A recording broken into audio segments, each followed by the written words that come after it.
العلم درجات يرفع الله الذين آمنوا منكم والذين أوتوا العلم درجات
يرفع الله الذين آمنوا منكم والذين أوتوا العلم درجات والله بما تعملون خبير.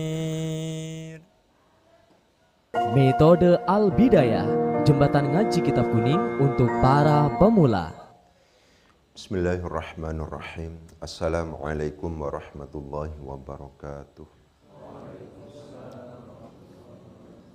Al-Fatihatu sanna bil Mustafa Muhammadin sallallahu alaihi wasallam.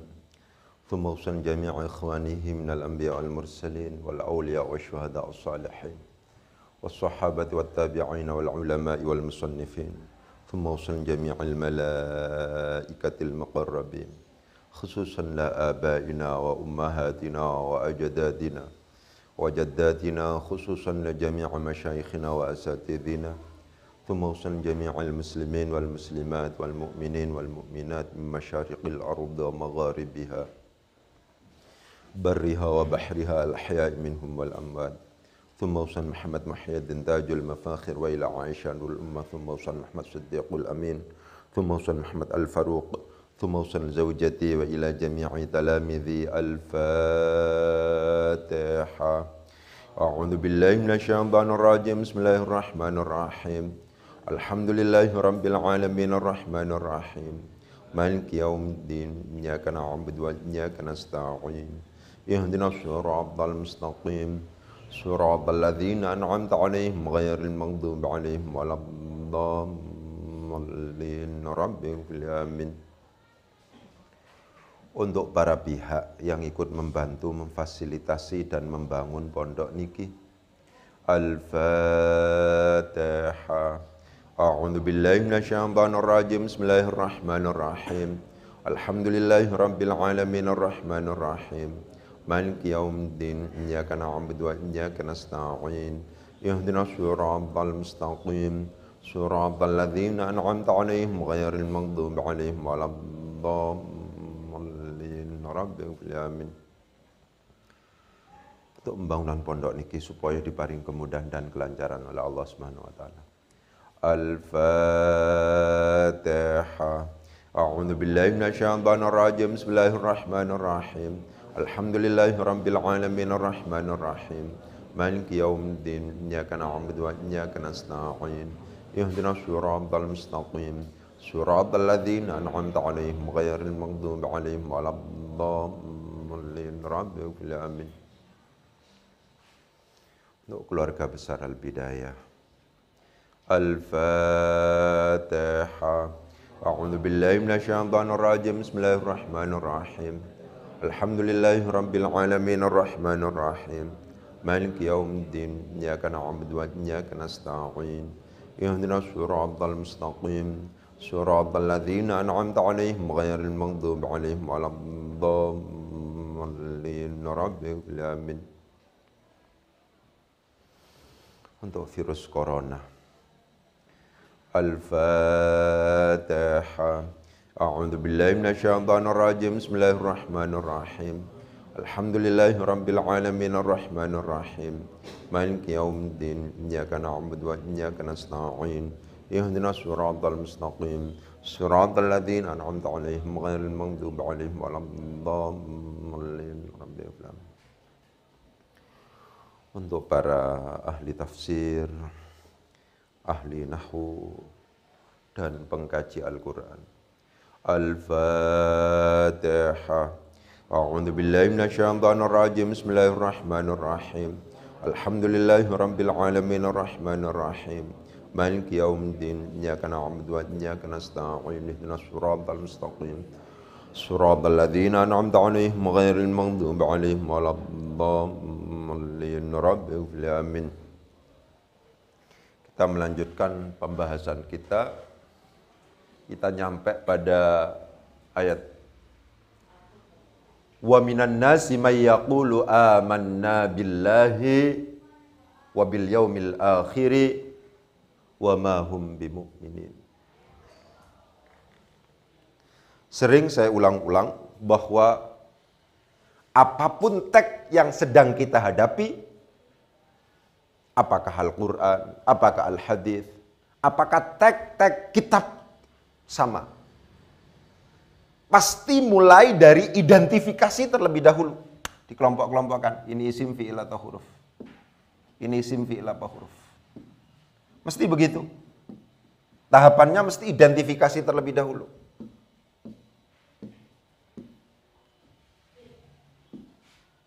Begitu. Inilah alasan kenapa kok kemudian pertama kali yang diajarkan di pesantren itu mesti tentang kalimat, tentang kata. Kesalahan kita dalam rangka melakukan identifikasi, isim kemudian dianggap fi'il, fi'il dianggap isim, dianggap huruf dan seterusnya, itu akan berdampak pada analisis lanjutan kita ketika kemudian kita harus menentukan i'rab. Ini kira-kira rofa, nasab, jar atau jazm. Kesalahan kita dalam rangka menentukan i'rab dipastikan. Saya ulangi lagi. Kesalahan kita dalam rangka menentukan i'rab dipastikan kita salah nanti dalam rangka mengambil keputusannya, kesimpulannya. Diperhatikan ya. Benarnya i'rab ini penting bagi sampean. Belum tentu pada akhirnya mengantarkan kita untuk kemudian bisa menyimpulkan muradnya secara benar. Belum tentu. Tapi kalau salahnya i'rab itu pasti berdampak pada salahnya murad. I'rabnya benar, belum tentu muradnya benar. Tapi kalau i'rabnya salah, dipastikan muradnya mesti salah. Ya, itu penting untuk kemudian ditegaskan. Wow, seperti yang saya katakan, wow itu banyak. Untuk analisis yang lebih rigid, yang lebih rinci, panjenengan kudu paham. Wow itu apa saja? Ada wow yang disebut sebagai wow istiqnafiyah. Ada wow yang disebut sebagai wow qasam. Ada yang wow yang disebut sebagai wow atof. Ada yang wow yang disebut sebagai wow ma'iyah. Ada wow yang disebut sebagai wow haliyah. Ada yang disebut sebagai wow macam-macam pokoknya. Dalam konteks wa minan nasi may yaqulu, waw yang ada di sini adalah termasuk dalam kategori waw istiqnafiyah karena kita akan memulai penjelasan baru yang beda dengan penjelasan sebelumnya. Tapi ada di tengah-tengah kalimat, ada di tengah-tengah alinea, maksudnya begitu. Kita sudah menjelaskan tentang al-muttaqin. Kita juga sudah menjelaskan tentang orang-orang kafir yang sawa'un alaihim anzartahum am lam tunzirhum la yu'minun. Sudah kita jelaskan. Ada juga orang yang ngaku-ngakunya amanna wa ma hum bimu'minin. Ini yang akan dijelaskan di sini. Ini kelompok. Ada kelompok orang yang beriman, ada kelompok orang-orang yang sejak awal kafir. Ada orang yang diantaranya ngakunya beriman, tapi itu tidak dibuktikan dengan perilaku. Oleh sebab itu hati-hati. Ya. Wa minan nasi, berarti minan nasi ini adalah di awal kalimat. Ketika kita menemukan jarun wa majrurun ada di awal kalimat, mim itu adalah huruf jar, an-nasi itu adalah majrur. Ketika kita menemukan jarun wa majrurun atau dzaraf, jadi syibhul jumlah itu ada dua. Kalau tidak jarun wa majrurun adalah dzaraf. Ini syibhul jumlah. Ini sama posisinya. Cara penyikapan kita jarun wa majrurun dan dzaraf itu sama. Ketika kita menemukan jarun wa majrurun atau dzaraf adanya di awal kalimat memungkinkan itu adalah ibtidaiyah, memungkinkan itu adalah istiqnafiyah, memungkinkan itu adalah i'tiradiyah, memungkinkan itu adalah mausuliyah, memungkinkan itu adalah haliyah, memungkinkan itu adalah wasfiyah. Bisa berkembang sampean. Jadi jangan dipahami bahwa yang namanya di awal kalimat itu adalah hanya sekedar ibtidaiyah.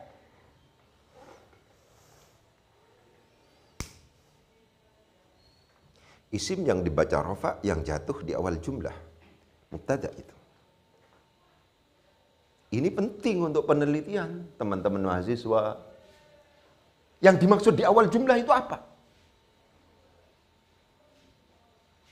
Ketika kemudian kita tidak menemukan definisi dari di awal jumlah misalnya, itulah yang saya katakan panjenengan kudu melakukan pendekatan induktif. Ini Ustadz di awal jumlah ini. Tapi mausul. Ini jadi silatul mausul. Tapi jumlah mu'taridah. Pokoknya kalau seandainya kepingin ilmu panjenengan itu berkembang, di samping panjenengan melakukan pendekatan deduktif, kaidah dulu yang ada di kepala kita, kemudian kita aplikasikan dalam teks, itu namanya deduktif. Kita juga bisa melakukan pendekatan induktif. Realitas-realitas yang kita temukan di dalam teks, kita simpulkan, kita ikat dalam sebuah kaidah. Oh, ternyata yang dimaksud dengan di awal kalimat memungkinkan untuk kemudian diterjemahkan dengan ibtidaiyah memang, memungkinkan untuk kemudian diterjemahkan dengan istinafiyah, memungkinkan diterjemahkan dengan mausuliyah, memungkinkan untuk kemudian diterjemahkan dengan misalnya wasfiyah.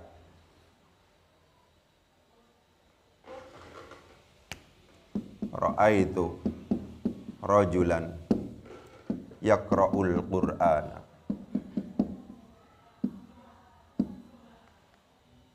Ini jumlah ini juga. Jatuh setelah isim nakirah. Jumlah baru juga. Ya. Haliyah memungkinkan. Itu yang saya katakan dengan pendekatan induktif itu begitu. Ya. Kita menemukan wawunya adalah waw istinafiyah. Dan kemudian yang jatuh setelah waw istinafiyah itu berarti jumlah baru.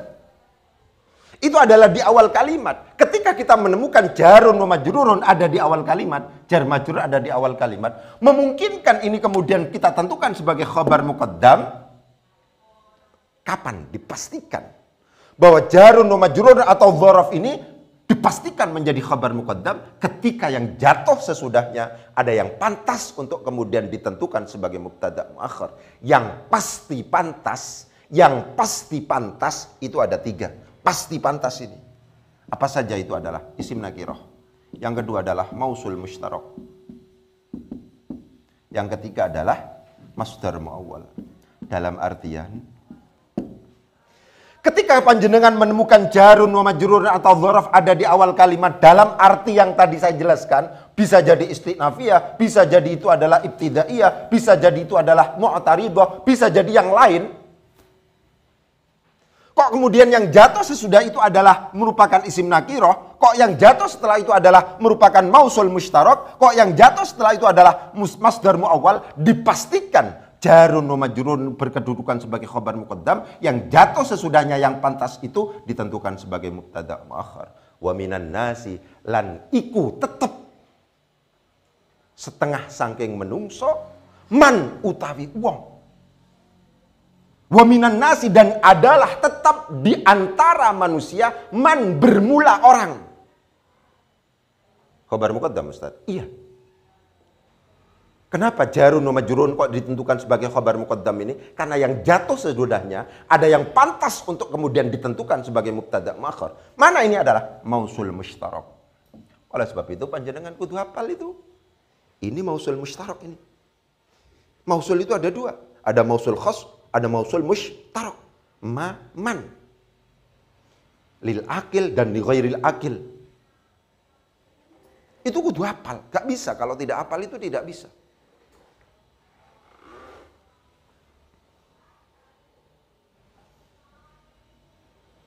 Begitu. Wa minan nasi may yaqulu amanna billahi wa bil yaumil akhir wa ma hum bimu'minin. Ya, perhatikan. Kalau membaca Al-Quran itu memang kudu serius banget. Dan kadang kita tidak menduga bahwa ada sesuatu yang aneh di situ, ya, yang pada akhirnya butuh penjelasan, tapi bisa dikonfirmasi di dalam tafsir-tafsir. Gitu. Realitas yang ada di dalam Al-Quran harus kemudian kita jadikan sebagai pijakan. Karena Al-Quran inilah yang jadi sumber nanti dalam konteks apapun. Kenapa kita kok kemudian memiliki pandangan bahwa man dan ma memungkinkan untuk kemudian dianggap sebagai mudzakkar, memungkinkan dianggap sebagai muannats, memungkinkan dianggap sebagai mufrad, memungkinkan dianggap sebagai tasniyah, memungkinkan dianggap jamak, terkonfirmasi di sini. Ini huwa. Kembali ke sini. Tapi di sini hum. Kembalinya juga ke sini. Mungkin nggak dipikirkan oleh kita. Kenapa ini Ustaz kok tidak amantu?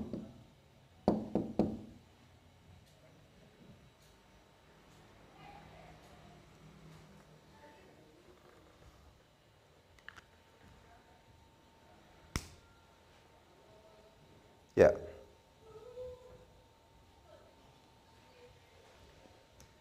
Jadi dari aspek nahwu terkonfirmasi bahwa man memungkinkan untuk dianggap sebagai mufrad, memungkinkan untuk dianggap sebagai tasniyah, memungkinkan untuk dianggap sebagai jamak.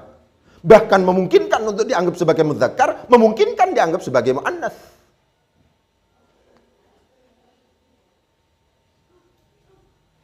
Wa minan nasi may yaqulu. Tidak, wa minan nasi may yaquluna amanna billahi wal yaumil akhiri wa ma hum. Amanna itu menunjukkan jamak. Enggak mungkin satu itu ngomong amanna, mesti amantu. Wa ma hum bimu'minin. Hum di situ. Padahal jelas-jelas dhamir yang ada di dalam yaqulu, yaqulani, yaquluna. Di sini huwa, enggak ada yang lain. Kembali ke sini.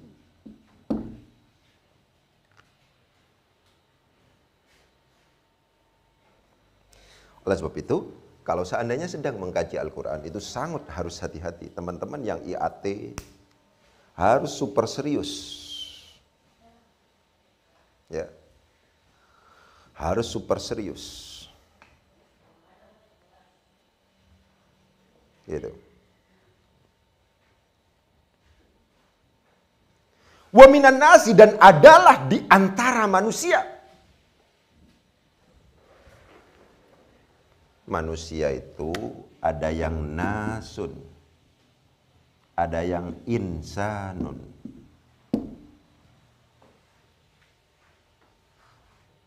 Ini adalah bentuk mufradnya. Koleksikan gitu gini, koleksi sampean. Nas itu adalah jamak. Ini yang disebut sebagai isim jamak. Ketika jamak itu tidak memiliki bentuk mufrad, la mufrada lahu, itu namanya isim jamak. Jamak yang memiliki bentuk mufrad itu namanya jamak. Tapi kalau tidak memiliki bentuk mufrad, itu namanya isim jamak. Kalau seandainya panjenengan ditanya, apa jamaknya mufradnya kaumun? Nggak ketemu.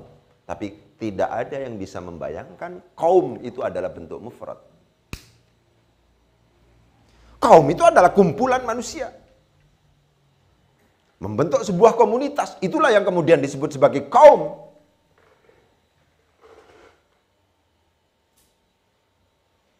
Ada beda antara isim jamak dengan jamak. Kalau isim jamak, la mufrada lahu min lafzihi, memungkinkan. Karena bentuk mufrad dari nas ada, insanun. Tapi insanun itu adalah bukan lafad dari nasun.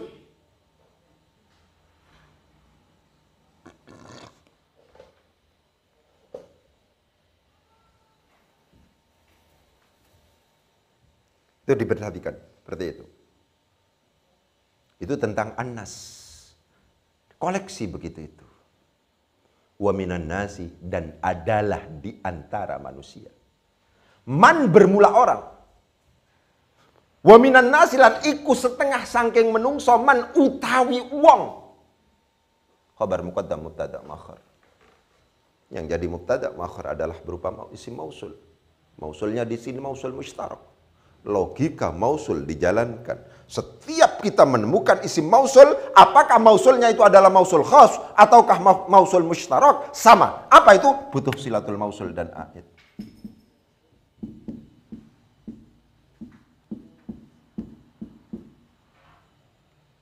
Harus diberi konsistensi berpikir kita. Jadi pasti tidak memungkinkan, tidak mungkin tidak. Ketika kita baca mem nun itu dengan man, ya, karena mem nun memungkinkan juga dibaca man, memungkinkan dibaca min, memungkinkan dibaca manna. Kebetulan mannya di sini adalah kita pastikan mem nun dibaca man, dan man itu juga banyak, memungkinkan untuk kemudian dianggap sebagai mausul, memungkinkan untuk dianggap sebagai istifham, memungkinkan juga dianggap sebagai syarat. Ini yang mana ini? Kenapa kok kemudian bahasa Arab itu menjadi sulit, membaca kitab itu menjadi sulit? Kenapa kok kemudian seperti itu? Karena satu tulisan memungkinkan dibaca dengan alternatif bacaan yang banyak. Setelah dibaca, menentukan bacaan mem nun bacaannya adalah man, itu statusnya juga banyak. Man memungkinkan untuk kemudian dianggap sebagai syarat.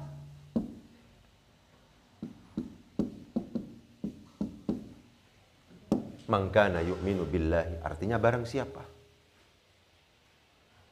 Ya. Memungkinkan untuk dianggap sebagai istifham. Man rabbuka. Man iku sapa rabbuka utawi pangerane sira. Man adalah siapa? Rabbuka utawi bermula Tuhannya kamu, Tuhannya engkau. Memungkinkan juga dianggap sebagai mausul. Ini mausul. Logikanya ini harus pasti. Kenapa sampean kok harus hafal? Metode saya pertama al-hifdzu, hafal. Jangan tidak hafal sampean, mesti bermasalah. Hafal pokoknya. Entah ada waktu 24 jam yang diberikan secara gratis oleh Gusti Allah. Hafalkan itu pokoknya. Ini mausul, Ustaz. Oh iya, mausul ini. Oh, berarti artinya itu orang. Secara arti. Dan saya harus melengkapi dengan silatul mausul dan aid. Oh, ini istifham, Ustaz. Iya. Berarti artinya siapa? Dan harus yang namanya istifham itu harus ada fi sodril kalam. Tidak mungkin yang namanya istifham itu tidak ada di awal kalimat. Itu konsekuensi. Istifham ini, iya, mesti ada di awal. Gak mungkin istifham ada di tengah-tengah. Ya, ini apa ini? Syarat ini, artinya mesti barang siapa. Dan harus ada kelengkapan yang namanya fi'lu syarti dan jawab syarat. Ketika kemudian tidak ada itu, pasti bukan syarat. Itu adalah konsekuensi dari analisis kita. Yang kalau seandainya kita itu hafal, itu mudah kita melakukan analisis teks. Itu semacam itu. Jangan sampai menyerah pokoknya sampean. Memang sulit. Saya tidak akan memberikan angin surga pada panjenengan. Ya, gampang. Realitasnya, teman-teman yang di Al-Bidayah sekalipun di sini, ada yang bisa, ada yang tidak. Ya kan? Realitanya begitu. Semua santri dimanapun tempatnya, klasifikasi dan kategorinya ada dua. Ada yang pinter, ada yang tidak pinter. Ya. Dari mana pondok terkenal? Sebut aja mana. Ada yang pinter, ada yang tidak pinter. Enggak ada. Pinter semuanya enggak ada. Mana ada? Enggak ada. Ya, begitu. Wa minan nasi, dan adalah di antara sebagian manusia man bermula orang yaqulu. Man mausul butuh jumlah yang jatuh sesudahnya. Ini jumlah ini. Yaqul. Saya ulangi lagi. Yaqul itu jumlah. Saya ulangi lagi. Fi'il dimanapun tempatnya pasti membentuk jumlah. Tidak ada fi'il yang tidak mampu membentuk jumlah.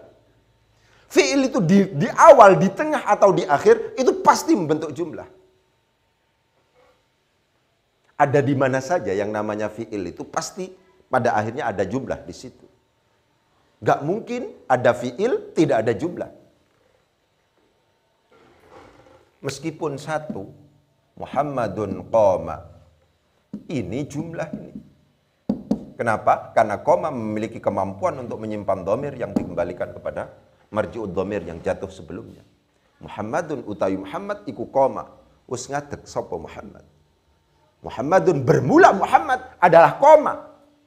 Telah berdiri siapa? Muhammad. Jumlah ini. Pun juga demikian yaqul itu adalah jumlah. Ya, itu adalah jumlah. Jadi apa di situ? Jadi silatul mausul. Kenapa kok kemudian jadi silatul mausul? Lebih disebabkan karena ini adalah jumlah jatuhnya setelah isim mausul. Man yaqul. Kalau di preteli ya sama. Yaqul itu adalah fi'il. Mesti begitu dulu. Ketika kemudian bertemu dengan kalimat fi'il, maka tanyakan 4 hal. Yang pertama, fi'il ini adalah madhi, mudhari' atau amar. Yaqulu kebetulan didahului oleh huruf mudhara'ah, maka karena demikian, maka dia itu adalah termasuk dalam kategori fi'il mudhari. Karena fi'il mudhari' memungkinkan mabni, memungkinkan mu'rab. Untuk yaqulu ini adalah yang mu'rab. Kenapa kok mu'rab? Lebih disebabkan karena yaqulu di situ tidak bertemu dengan nun taukid dan nun niswa. Karena mu'rab memungkinkan dibaca rofa, nasab atau jazm. Yaqulu di situ dibaca rofa. Kenapa kok dibaca rofa? Iya, lebih disebabkan karena dia tajarrud anin nawasibi wal jawazim, sepi dari amil nasab dan amil jazm. Tanda rofanya dengan menggunakan apa ini? Dhammah. Kenapa? Karena bukan al-af'alul khamsah. Yaqulu itu termasuk al-fi'lul mudhari'ul ladzi lam yattasil bi akhirih syai'un. Yaqulu. Dhammah.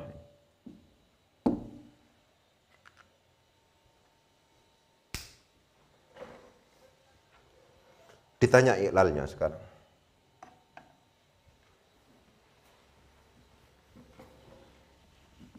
Ya, sekedar mengulang-ulang agar sampean terampil. Ada keanehan dari yaqulu Ustaz? Ada.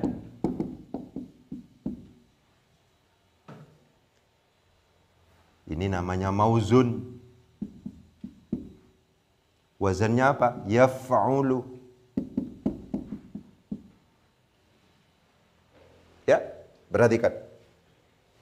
Ini namanya wazan.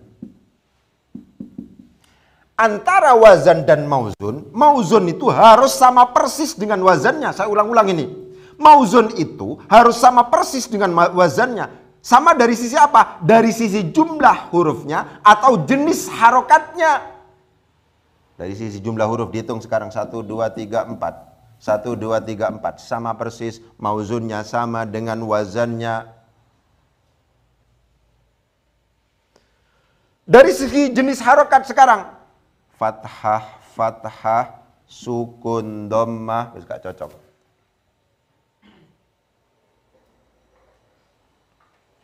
Ketika ada ketidaksesuaian antara wazan dan mauzun, apakah tidak sesuainya dari segi jumlah huruf atau dari jenis harokatnya, maka dipastikan di situ telah terjadi proses i'lal.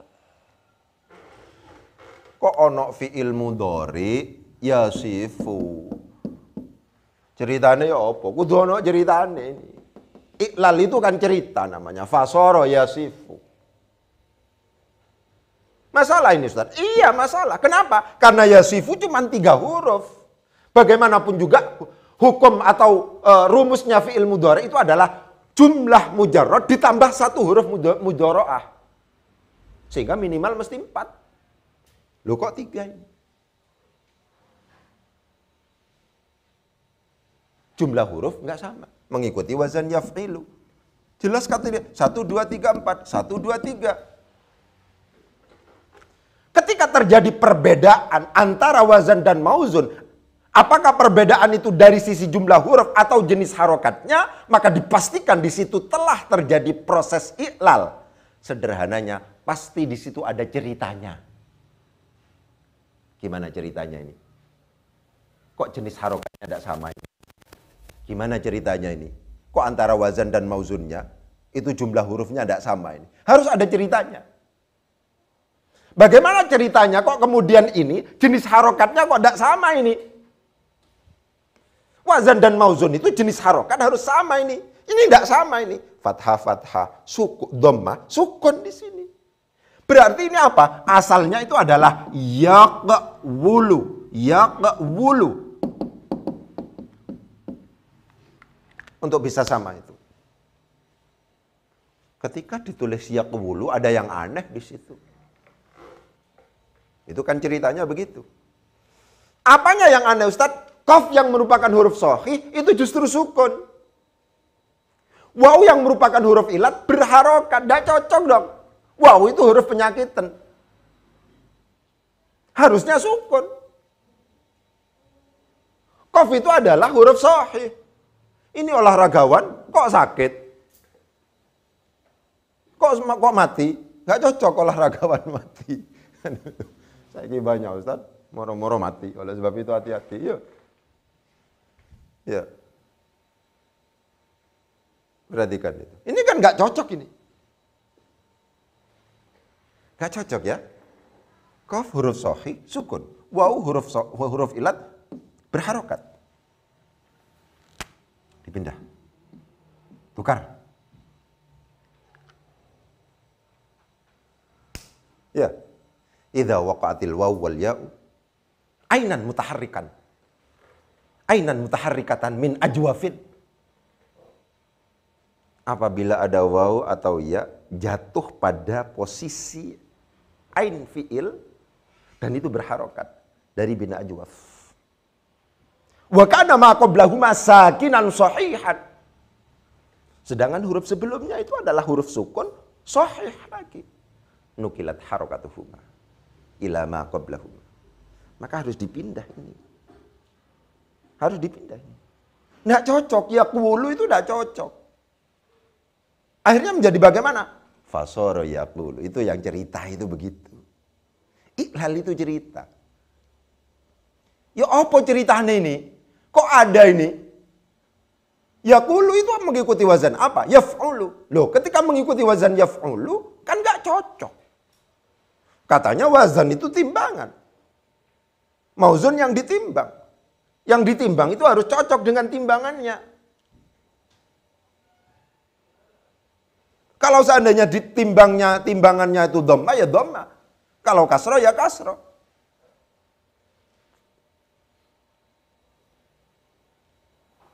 Yasifu mengikuti wazan apa Ustaz? Yaf'ilu. Kan nggak cocok 1, 2, 3. Iya asalnya yasifu itu adalah yausifu. Kan begitu. Ceritanya kan begitu. Iqlal itu ceritanya. Ya apa ceritanya? Kok iso yasifu. Yausifu. Wow ini frustasi. Nah, ceritanya begitu. Kenapa kok frustasi?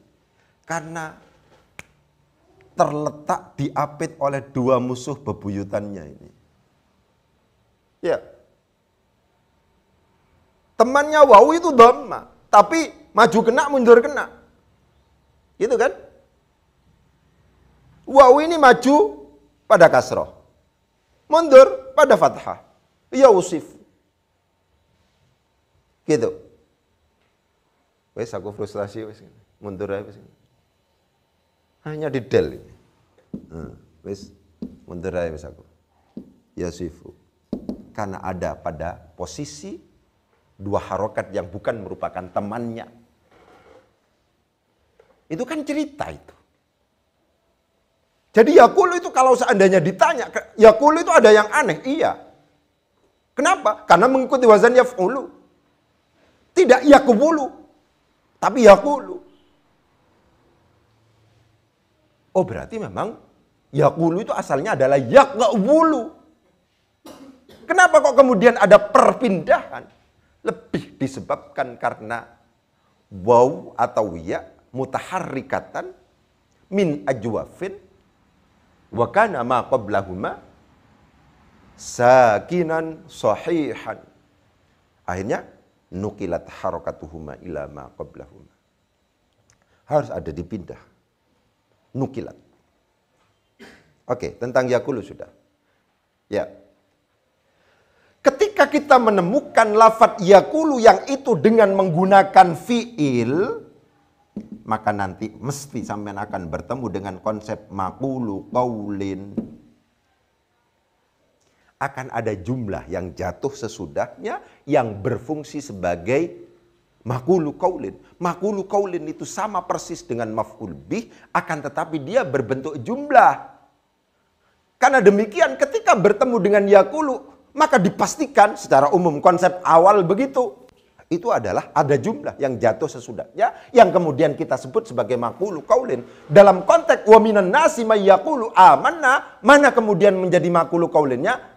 Jumlah yang jatuh setelah yaqulu adalah amanna.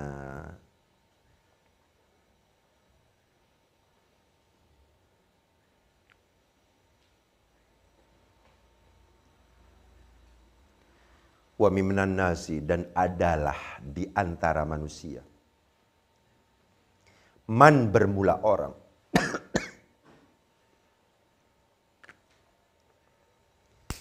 Yaqulu, yang berkata siapa man? Tadi saya sudah ngomong. Ya. Sampean kalau bisa melihat realitas-realitas begitu, pakai huwa di situ. Tapi setelah itu wa mahum bimu'minin. Buatlah itu sebagai kaidah. Itu loh buktinya bahwa man itu memungkinkan disikapi secara mufrad, memungkinkan disikapi secara jamak. Ya, itu terjadi dalam Al-Qur'an itu. Al-Qur'an itu adalah induk, Al-Qur'an itu adalah sumber. Jadi itu justru harus dijadikan sebagai pijakan. Ketika ada pertanyaan, apa bukti bahwa man itu memungkinkan untuk kemudian, apa bukti bahwa man itu sifatnya mustarak? Memungkinkan untuk dimudzakarkan, memungkinkan untuk dimuannaskan, memungkinkan untuk dianggap sebagai mufrad, memungkinkan untuk dianggap sebagai tasniyah, memungkinkan untuk dianggap sebagai jamak. Di antaranya ini. Wa minan nasi may yaqulu, tidak may yaquluna, tapi wa ma hum, bukan wa ma huwa bimu'minin. Pakai bimu'minina. Pakai ya nun.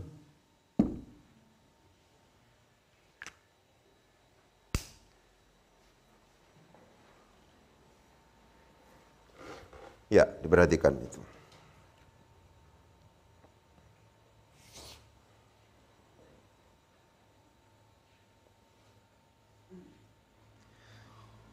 Wa minan nasi may yaqulu amanna. Kalau ditanya amanna itu berasal dari fi'il madhi apa mujarradnya?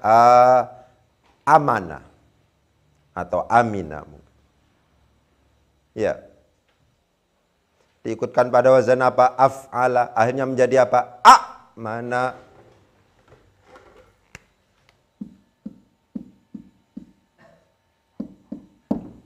Banyak iklal.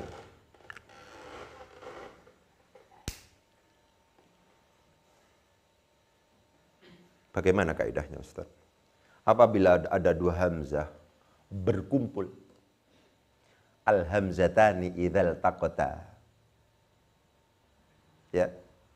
Dua hamzah itu apabila berkumpul jadi satu dan yang kedua itu adalah sukun, maka hamzah yang kedua itu harus diganti dengan huruf illat yang disesuaikan dengan harokat hamzah yang pertama. Kalau harokat hamzah yang pertama itu adalah fathah, maka hamzah yang kedua yang sukun itu diganti dengan alif. Gandengannya fathah itu adalah alif. Ketika hamzah yang pertama itu adalah kasroh, amana yu'minu i'manan. Asalnya begitu kan? Amana yu'minu i'manan. Asalnya begitu. I'manan. Ada dua hamzah kumpul jadi satu. Hamzah yang kedua itu adalah sukun. Maka kalau seandainya ada kasus seperti itu bagaimana? Maka gantilah hamzah yang kedua itu dengan huruf ilat yang sesuai dengan harokat yang pertama, hamzah yang pertama. Ketika harokat hamzah yang pertama kasroh, maka hamzah kedua diganti dengan ya. Ketika harokat hamzah yang pertama fathah, maka hamzah itu diganti dengan fathah. Amana asalnya adalah amana, imanan asalnya imanan. Kenapa kok kemudian hamzahnya itu diganti dengan ya? Lebih disebabkan karena harokat hamzah pertamanya adalah kasroh.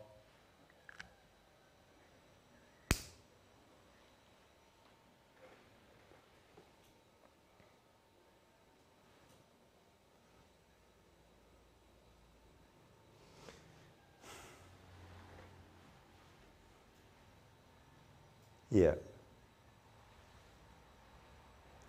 Untuk analisis yang lebih rigid sampean harus belajar iqlal itu. Ya, iqlal itu cerita. Kenapa kok kemudian sebuah kalimat fi'il itu antara wazan dan mauzunnya tidak sama? Apakah tidak samaan itu dari sisi jenis harokat ataukah ketidaksamaan itu dari sisi jumlah huruf? Gitu ya. Ya, ini kenapa kok kemudian hari ini diajukan? Karena ada upacara bendera. Ya, perhatikan itu. Sebagai warga negara yang baik harus upacara. Saya ASN, upacara setelah ini. Yang paling penting menghormati, menghargai jasa-jasa pahlawan kita itu bukan hanya dengan sekedar upacara, tapi bagaimana mengisi kemerdekaan ini dengan baik. Jangan korupsi, itu yang paling penting itu. Ya upacara gak apa-apa, ayo upacara kita. Tapi yang paling substansial itu adalah besok kalau jadi pejabat jangan korupsi. Itu the real penghormatan. Ya, the real penghormatan itu. Mari. Kepentingan negara harus kita upayakan di atas segala-galanya. Itu adalah the real penghormatan. Ya. Apa gunanya kita hormat bendera tapi kita korupsi? Saya pesan kepada panjenengan semuanya, kalau bisa seperti itu. Agama kita sudah menegaskan, hati-hati. Masalah makanan halal dan makanan haram. Man akalal halal ata'at jawarihuhu sya'a am aba. Wa man akalal haram asad jawarihuhu sya'a am aba. Barang siapa yang makan makanan yang halal, maka anggota tubuh kita memaksa diri kita untuk taat kepada Allah. Dan barang siapa yang makan makanan yang haram, maka anggota tubuh kita memaksa diri kita untuk maksiat kepada Allah. Apakah kita menghendaki maksiat atau tidak? Oleh sebab itu hati-hati. Ya, muslim yang baik pasti pada akhirnya akan menjadi warga negara yang baik. Saya ulangi lagi. Muslim yang baik pasti pada akhirnya akan menjadi warga negara yang baik. Karena kepentingan negara itu di atas segala-galanya dalam konteks di atas pribadinya, maksudnya begitu. Gak mungkin dia lebih mengutamakan pribadinya, gak mungkin. Muslim yang baik begitu. Semoga manfaat. Bismillahirrahmanirrahim. Allahumma sakhir lana al-kutuba kullaha. Allahumma sakhir lana al-kutuba kullaha. Allahumma sakhir lana al-kutuba kullaha. Ayo, silahkan.